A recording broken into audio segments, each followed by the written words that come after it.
네, 앞서 문재인 대통령의 양산 퇴임 후 활동에 대해서 여러 지적을 하시는 부분에 대해서 제가 조금 말씀드리면 요새는요, 도시농업이라는 말도 있고 도시농부라고 하는 말도 있는 시대입니다.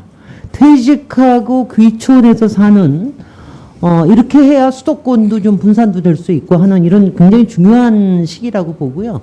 노무현 대통령의 봉화마을 전통을 따라서 문재인 대통령이 양산에서 지방의 활성화와 지방의 매력을 만드는데 큰 역할을 하시길 바랍니다. 그리고 2009년 양산에서부터 농사를 지으신 거는 그게 바로 노무현 대통령이 돌아가시고 난 다음부터였다라는 걸 제가 여기서 아까 지적하시는 과정에서 생각이 나서 말씀드립니다. 청와대 그 비서실장과 정책실장께 제가 동시에 좀 묻겠습니다. 최근에 이 부동산에 관련된 여러 부분 때문에 여러 가지 곤욕을 치르셨는 거로 뭐 이렇게 알고는 있으나 제가 좀 의아한 거는 말이죠. 이 과정에서 실제로 정책을 맡고 있는 정책실장의 역할은 완전히 실종됐다. 그런가 하면 비서실장은 문재인 대통령의 비서실장이지 왜 부동산 뭐 하나하나를 파느냐 마느냐 가지고 이런 개인의 신상에 관련된 이런 거에 주목하게끔 하는 미디어에서 맨날 하니까 그것만 주목하는 거 아닙니까? 오늘도 얼마나 질문이 많이 나옵니까? 완전히 시간을 허비하는 이런 질문에만 이런 가십성 기사만 난무하게 하니까 실제로 정책의 실효성은 떨어뜨리게 만드는 그런 점에서 저는 비서실장의 그 역할에 대해서 제가 의문을 가질 수밖에 없고요. 이 점에서는 뭐 개괄적인 좀 답변을 해주십시오. 저는 이제 이런 식으로 가는 거는 굉장히 문제가 있다고 봐서 특히 정책실장의 경우는 앞에서도 이렇게 얘기하시는 답변하시는 거 보면은요 완전히 무슨 평론가 같으세요. 아니 정책의 현장에 있는 사람이 이거를 왜 꽉 부여잡고서 왜냐하면 솔직히 기재부 장관도 있고 부총리도 있고 국토부 장관도 있지만 이걸 전체적으로 조율해야 되는 건 청와대 아닙니까? 정책실장에서 나서서 계속해서 나오는 게 왜 앞에 부동산에 관련된 로드맵이 없냐? 왜 보유세에 관련된 로드맵을 좀 줘야 국민들이 이걸 좀 알 수 있지 않느냐? 이런 거 있는데 왜 아무것도 안 하고 가만히 있습니까? 잠깐 답변 듣겠습니다. 짧게 답변 듣겠습니다. 예, 그 부동산 정책뿐만 아니라 모든 정책에서 관련 부처들을 조율하는 역할을 하는 것이 정책실장입니다. 제가 부동산 정책에서 뒤로 빠진 적이 없고요.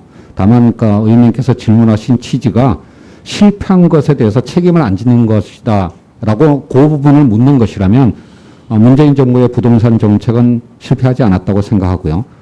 지금 만든 네 가지 영역의 그 대책들을 다 일관되게 집행함으로써 부동산 시장의 안정을 반드시 이루어내도록 할 각오입니다.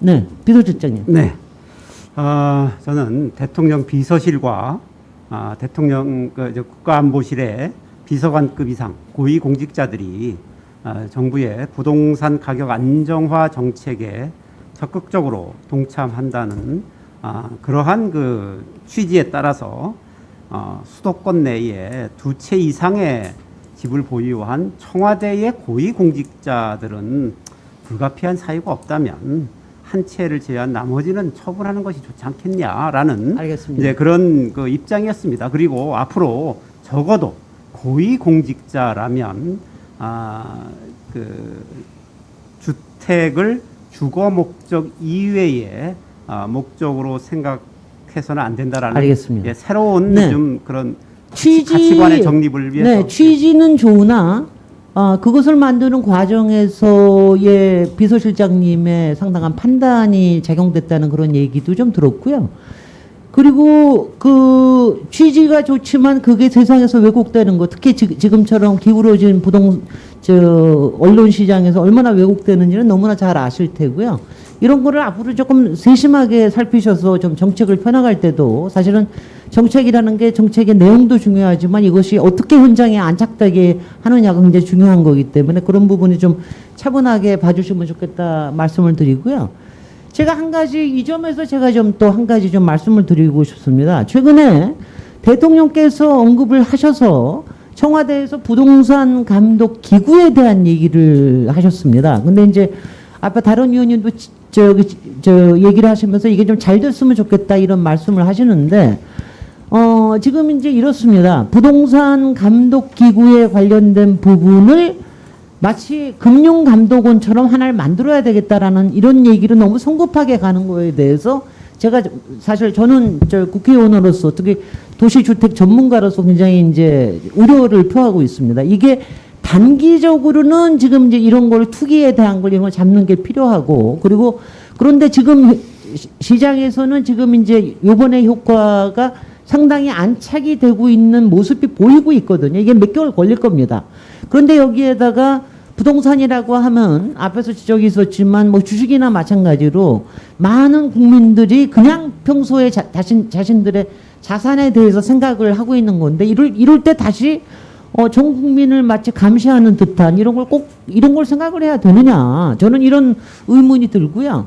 그래서 제가 정책실장님께 여쭙고 싶습니다. 저는 계속해서 이번에 부동산 보유세 인상과 더불어서 임대차 보호법 3법이 통과된 이후에 정말 지난 반세기 동안 빠져있는 진짜 주택 정책이 필요하다. 그래서 필요한 것은 주택청이다.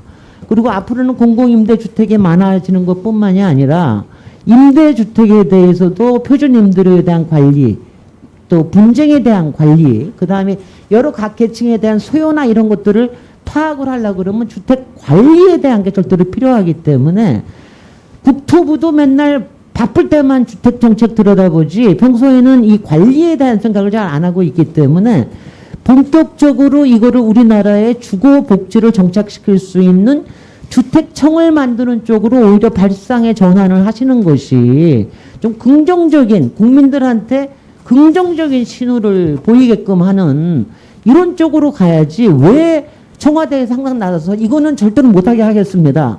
이거는 이렇게 만들어서 앞으로 이런 조치 못하. 자 1분만 더 쓰겠습니다.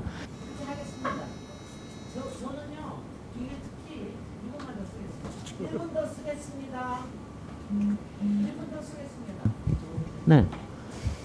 이건 말이죠. 여당에서도 마찬가지지만 정부에서는 특히 정부 여당에서 국민과 정책을 다루는 거는 조금 더 그러니까 뭘 적대시하거나 하지 말고 좀 더 끌어안고 좀 더 보듬어주고 좀 더 지속 가능하게 하는 이런 쪽으로 발상을 크게 좀 바꾸시는 게 좋지 않을까. 저는 정책실장님께 여쭙고 싶습니다.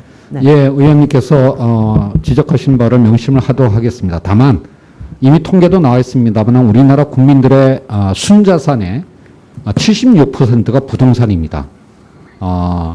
그러니까 주식과 같은 증권 시장보다도 훨씬 더 규모가 크고요. 국민들의 삶에 알겠습니다. 미치는 영향도 더 크다고 볼 수가 있는데. 감독기구 만들자고 하는 게 정책실장님 아이디어세요? 그러니까 다 협의를 하고 있습니다. 저는 누가 이런 거를 만들었는지 궁금했는데 정책실장님 아이디어시군요. 그렇습니까? 아니, 그러니까 의원님께서 예, 그렇게 말씀하시면 안 예. 되고요. 그러니까 여러 가지 국민의 어떤 생활과 국민 경제의 안정을 위해서 매우 중요한 부동산 시장의 공정한 거래 질서를 확립하기 위해서 어떤 방향이 옳은 것인가에 대해서 지금 검토하고 있는 중입니다. 네, 김진애 의원님 수고 많으셨습니다. 홍정민 의원님 질의해 주시기 바랍니다.